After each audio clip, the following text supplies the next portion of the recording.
Hey everyone, my name is Samir, and once again, I'm here with yet another success story of PMP certification. I'm going to connect with one of the ladies. She is joining me from South Africa. She is currently done PMP certification 4 days back, probably. And because of time constraint and different time zone, we are connecting today. So in this video, we will be basically trying to discuss the insights like the way she has prepared her PMP exam and what was the difficulty level, types of questions, total time duration she took, any specific material she has used, mock test, how much she has tried, and what was the score level, how she evaluated she is ready for the exam. So overall, these are the common things that every PMP aspirant is looking for, right? So these are all the insights we will be discussing in this conversation. So stay connected. And I'm going to invite a beautiful lady, Cristina. She is joining me from South Africa. Thank you so much, Cristina. You are here with me. People are going to see you on our YouTube and other social handles. So, first of all, I would like to give you congratulations for amazing success. You did not only pass PMP, but you crushed it. You have passed the PMP exam with all three domains above target. So, first of all, I want to give you big congratulations for that. Thank you. Thanks so much. And thank you for having me. All right. And before discussing anything about PMP preparation, exam insights, I would like you to tell us about yourself. Like people are here going to see, watch this video. So, would you like to brief about yourself? Yes, so my name is Cristina. I live in South Africa. I live in Cape Town. And I only recently, maybe 4 or 5 years ago, discovered my passion for project management. And I started off very small, working just in a bit of coordination. And I started in the telecommunications industry, and that is currently where I'm still working. And over time, after a few years, I decided to do a few online courses just to familiarize myself with the basics and the fundamentals of project management. At that point, I then did some online research and thought something that I would like to work towards would be a PMP certification, which I then did. I filled out the application, having worked for the 36 months that was required on consecutive projects, submitted all the relevant courses that I had done in preparation for the PMP, created my account and registered with the PMI. And then I thought, there's not much study guidelines around what you should be preparing for the exam. So I gave myself a good few months to try. And then, yeah, I mean, I will obviously get into a bit later about, how I approached the exam and the attempts and whatnot. But it was very important for me to have done this and to have succeeded. Being a young woman in an industry in the industry that I'm in, I think it's very important. And I encourage young women in my position to do that as well, because it's very empowering. All right.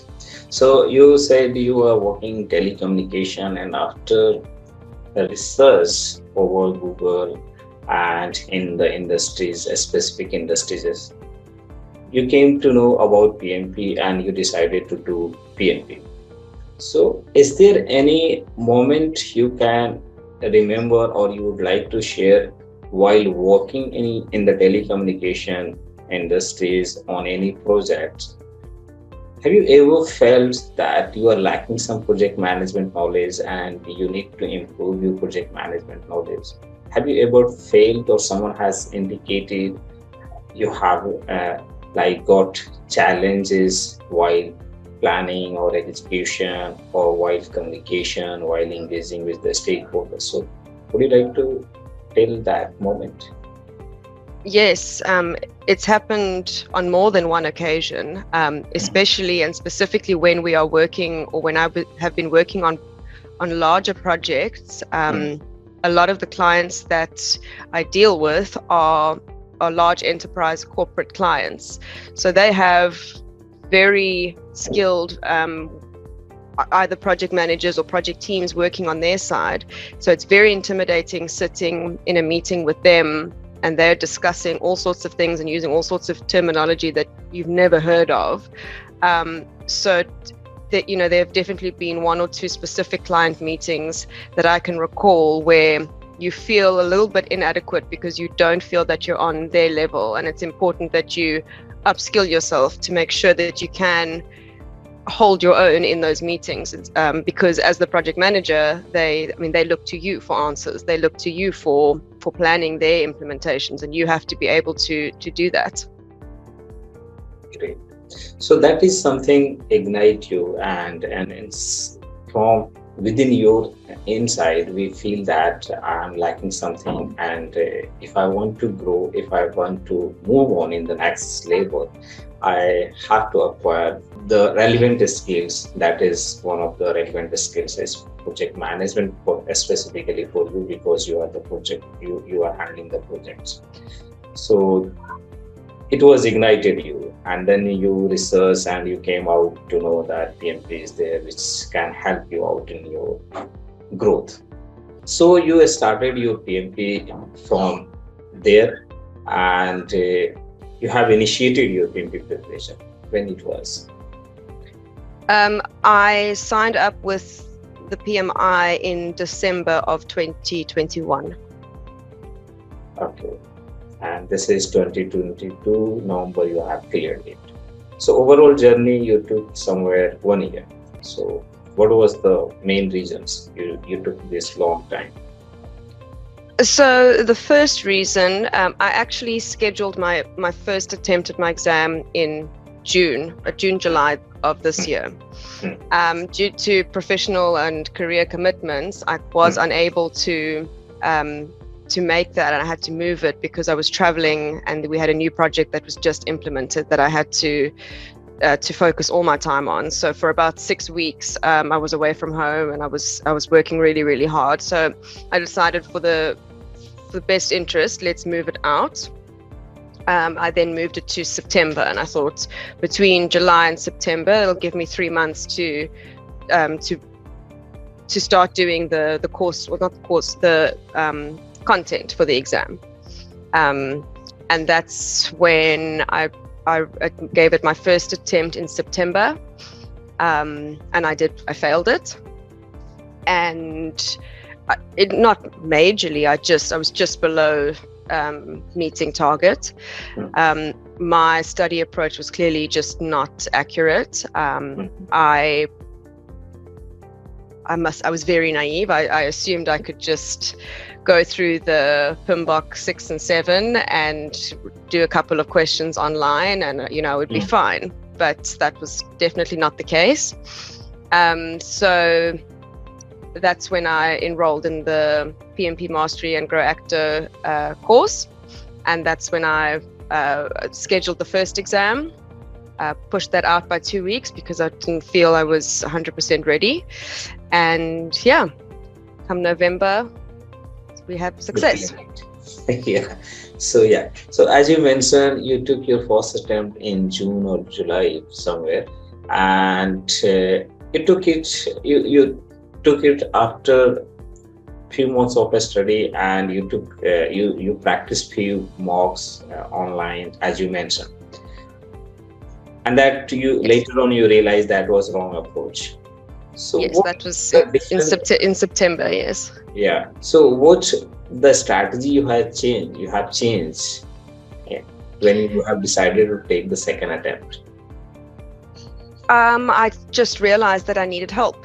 I needed help from a professional that knows a lot more about PMP and can guide me into not only a useful and helpful exam tips of what to focus on and what not to focus on, but also to assist with the volume of work, because the content is a lot.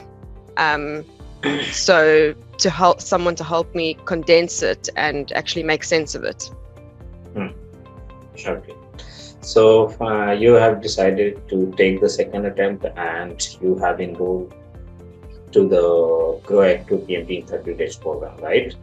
So Yes. PMP in 30 days program, when you enrolled, there is alternate day class, and I must say here, you were one of the very vocal throughout the classes, and a hardworking student, definitely.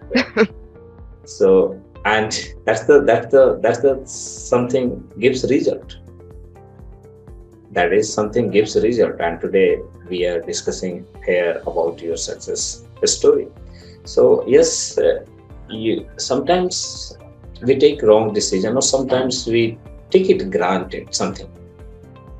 Take it granted. Like PMP is not easy, and I can say not difficult even. We need at least minimum right direction and right guidance, and that is what I believe you were lacking during your first attempt. Yes, Right? 100%. And that all gaps has been filled out during your second attempt when you joined PMP in 30 days program with the Growacto, right? So you attended 30 days classes, and after 30 days you took another 2 weeks for practicing full mock test and other quizzes. Then you took the exam, and of course you cleared it. So here I wanted to know, like, how many full mock test overall you have attempted, and on an average, what was your score? I know it personally, but of course it is something we are recording for the people, right? So I want to hear from you, so that whoever will be watching this video, at least they will be knowing how many mock tests you have attempted and what was the average score. So in total, I attempted 5 mock exams. The first 3, I was not happy with. I was not happy with the results. They would range between 60-65%. So that for me was, I mean, that's not up to standard to feel anything confident to write the exam. The next 2 that I wrote afterwards were slightly better, sort of closer to the 70 range, 69-70%, which was better, and it did give me a little bit more confidence, but I did not get 5 in a row, 70-75%. But they steadily improved after every one. They got slightly better. Yeah. So here, one of the myth is people think they need 75-80% score in the full mock test to clear PMP exam. So this is one of the myths. It's completely depending on the difficulty level of that mock, right? In some mock test, you can even score 60 or 65. Most important is here that we need to know how to evaluate ourselves, right? And what was your score in Growacto exam simulator? Also would average between 65 and 70. Yeah. Nothing higher than 75. Yes. So even less than 75, you guys can see this lady Cristina is here, and she has successfully cleared PMP. Not only passed, but in all 3 domains she got above target. So somehow we need to understand the difficulty level of mock test which we are going to take. Okay. Yes, Don't 100%. only blindly rely that unless you will get 75 or 80%, you will be not taking the exam. That is wrong approach, right? I must say that is something that I thought needed to happen. I thought that, I mean, you need to clear 75 for every mock exam, otherwise you're not going to be ready. Yeah. So here we need to add, depending on the difficulty level of mock, Cristina, because not every mock has the same difficulty level. There No. are so many mock tests available in the market, like PM Prepcast is there. There are so many mock tests available on the Udemy, right? Edu HubSpot, even there is a PM training, and even Growacto PMP exam simulator is there. Kim Hellman is there. Rita is there. Every mock has its own difficulty level. So whoever is taking mock test, they need to understand the difficulty level of that particular mock test, and then accordingly they should check their readiness for the exam. Is that right? Yeah. Yes. Yeah. Okay. So we got to know about like you took 5 mock tests and your average score. Now further, let's dive deep into exam. So before 1 day or 2 days of your exam, did you do any special thing? And what was your thoughts and the level of anxiety or stress? What was happening? What was going in your mind? Because you already failed in your first attempt, and it was your second attempt. So something. Did you feel any nervousness before 1 day or 2 days? Yeah. So I think the 2 days before, I was not doing full mock exams, but I was doing practice questions. I was doing the Kim Harmon practice questions, and I wrote on a Saturday morning. And from the Thursday and the Friday before that, I started getting around 75-80% just on 100 practice questions. Not fully focused within an exam environment, so tried to keep it very relaxed. And for me, that was the one thing that just gave me the biggest motivation. Was just 2 days before, I cracked a couple of questions that it almost like lit something inside where you're like, okay, I can do it now. So the Friday night before, I surprisingly wasn't. I was nervous, but I was relatively calm. I went to bed early. I woke up.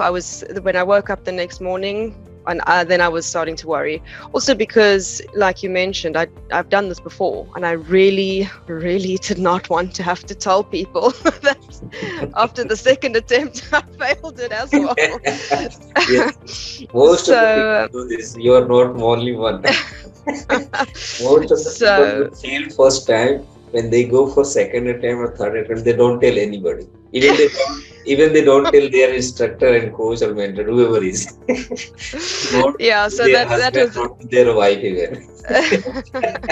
That was a big factor that pushed me, because I just, also because of the amount of work and effort that has gone in for the last 6 weeks. I really just didn't want to have to redo all of that, because we've worked really hard for it.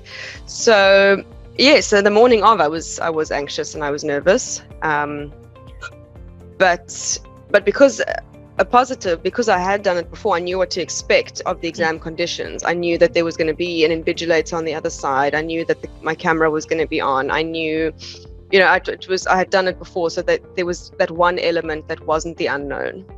So that made me a little bit more comfortable. Okay. So, exam has total 180 question to be solved in 3 hours, 50 minutes. Before taking exam, had you have any strategy like how you will be managing time, how you will be approaching lengthy questions, short questions, if there is any mathematical question, how I will go through it, whether I will solve or I will not solve. So have you gone to exam with some pre-strategy that I am going to read this question this way, I am going to manage the time this way? So, any pre-strategy you had with you before taking your exam? Yes. So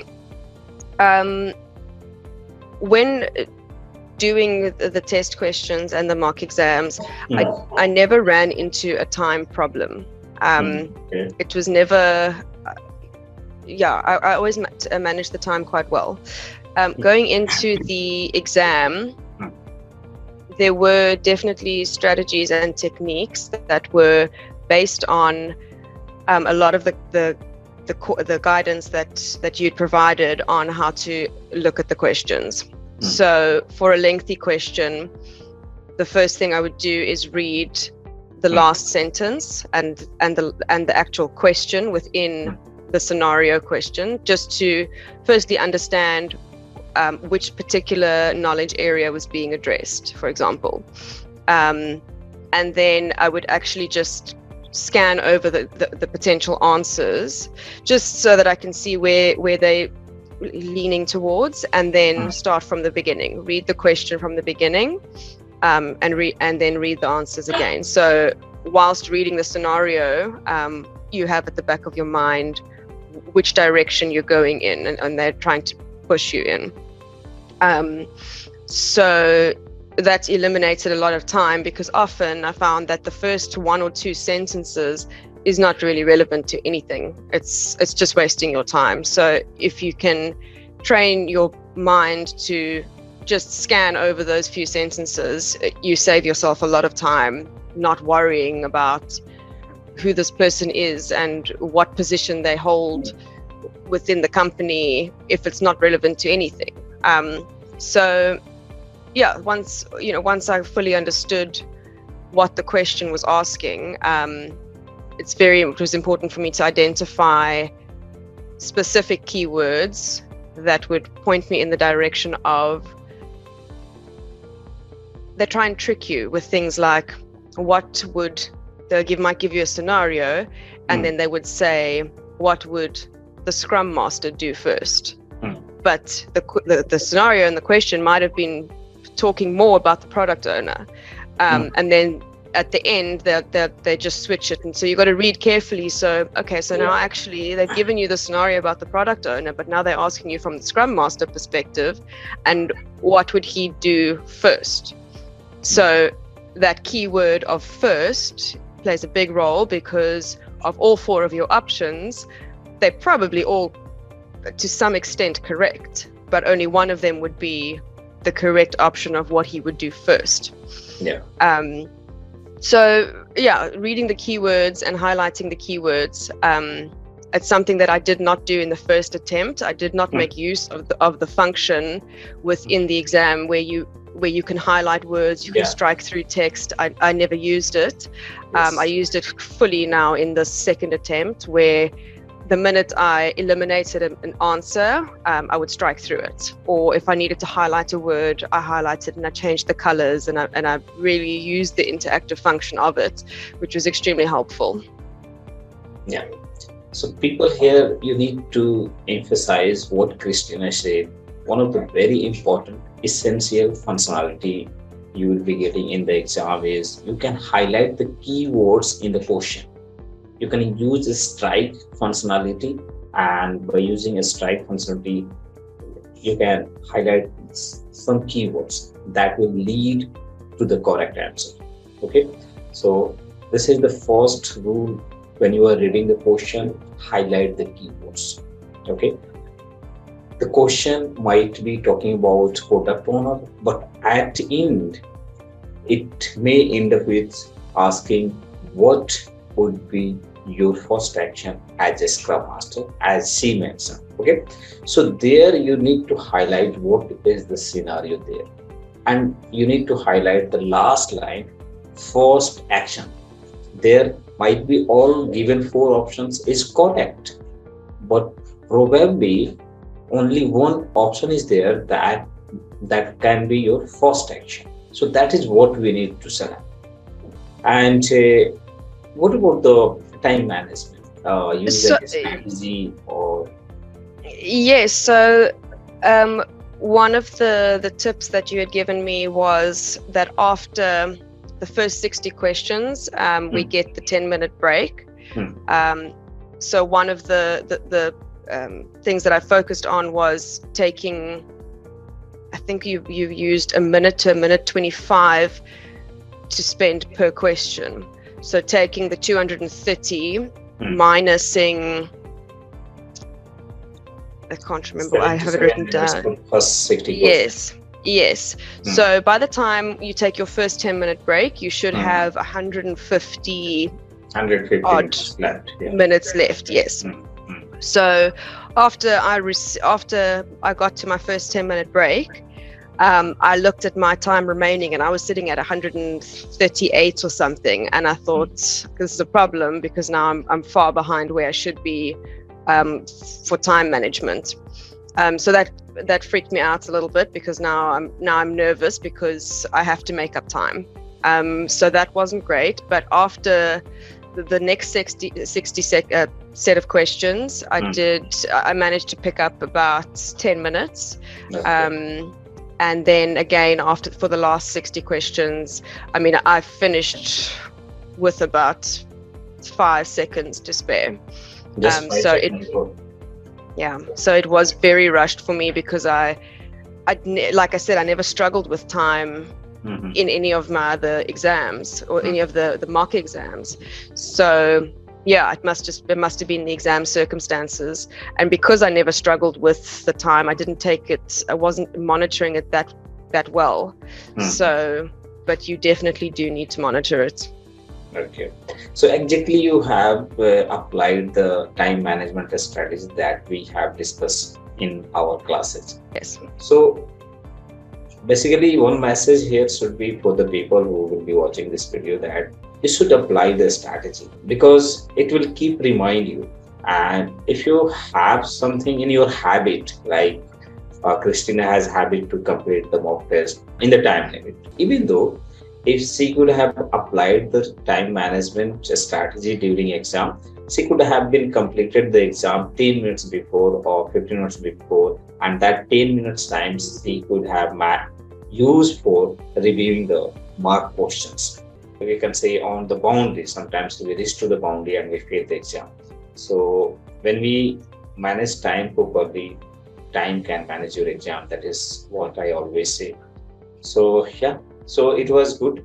And now further we want to hear from you, Cristina, about, as per your experience, most of the question came from which area? From predictive, agile, or hybrid? I would definitely say more hybrid styles than what I was expecting. Purely because I hadn't been exposed to many hybrid questions in the practices. It was mostly agile based and maybe a couple of predictive that might have come through. So I was definitely surprised at the amount of hybrid questions that was incorporated. Okay. So you are saying mostly questions were based on hybrid? Yes. Okay. So this is really good insight that we need to change our direction. We need to update our mock questions, and whoever is preparing PMP exam, they should be taking those mocks which contains more hybrid questions. Yeah. Yes. Okay. Going more deeply, do you remember, like, if I can say 1 to 5 topics or chapters, if you tell me 1 to 5 chapters from top to down on which people should focus more? I would say number 1 is communication. There was a lot of emphasis on communication. Then I would say stakeholders, engaging with your stakeholders. Those two seem to interchange with each other quite a lot. They would use them together in questions. So that would be 2. 3, I would do risk. And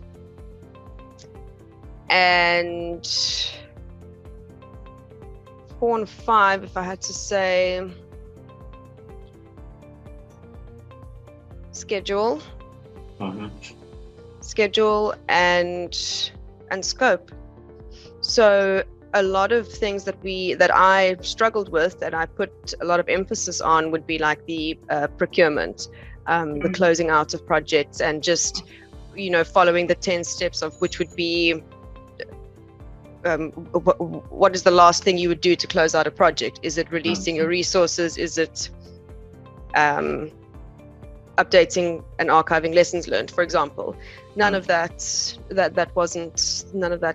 came up. Minimal questions did come up on matrix organizations, projectize, those kinds of things, but not very many, a lot less than again in the practice exams. Yeah. All right.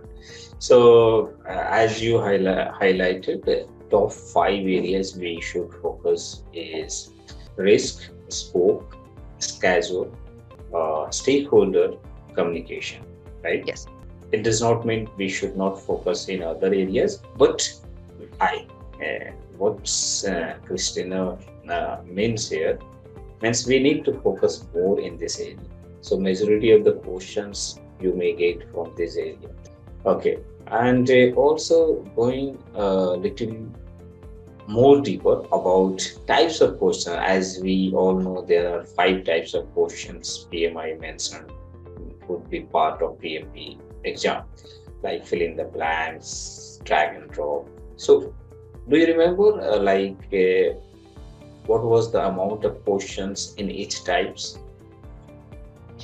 Yes, so there was one drag and drop question where you had to drag your answer from column A to the corresponding answer in column B. And the rest were straightforward multiple choice. So when I say straightforward, it was more of select one of the below answers. I would say maybe 10% of the questions would be the reverse, and they would say which of the below is not applicable, for example. And maybe 5% of the questions was choose multiple answers. So maybe 3 of the following are correct. But the rest were all straightforward multiple choice, and there was just the one interactive. Okay, so you did not get hotspot and fill in the blank question, right? Okay. No. So mostly question you got that was multiple choice, 5 to 6 questions, as you mentioned, multiple response type, right? And only one question which was drag and drop. Yes. You did not get any mathematical calculation questions? No. Okay. No mathematical. There was a question where they gave you an answer, and they said, the project is currently running with a schedule variance of X and a cost variance of Y, whatever the numbers were, and then you just had to interpret it, yes, but not calculate it. Okay, so it was like interpretation question, but it was theoretical question. It was not by any chart given to you and you need to interpret on the chart. It was not. Okay. And what about EVM related questions? Any questions related to EVM? Perhaps I maybe can't remember, but if they were very minimal and not as significant. No. Okay, great. So here, what is the message coming is we need to practice in that corresponding amount. We don't have to practice like, drag and drop 400, 500, and 1,000. If it is only 5 to 10 questions you can expect in the real exam, then more corresponding amount of questions we need to practice on it. Okay. All right. So anything, Cristina, from your side would like to share with the future PMP aspirants? Anything? Any strategy, any mantra, any tips as per your own experience? No, I think just it's hard. It's difficult. It's a lot of work. It's a lot of dedication. But the feeling of having the screen tell you that congratulations is completely worth it. So it is going to be a lot of work, a lot of sacrifices, a lot of late nights, especially if you've got a full-time job.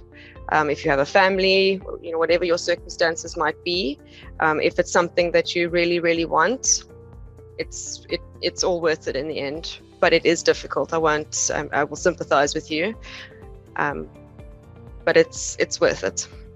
Thank you so much, Cristina. I hope you'll be getting more success ahead in your future. You'll be adding more certifications. So more knowledge, more power, more growth, as we all know, right? So thank you so much for all the insights. Yeah, thank you very much. Yeah, I appreciate all the help that you and the guidance that you provided over the last few weeks.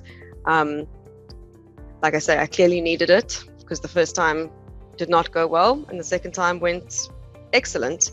And the only main thing that was different was having you there. So I appreciate it. Thank you so much. All right. Thank you so much, Cristina. Bye-bye. Cheers.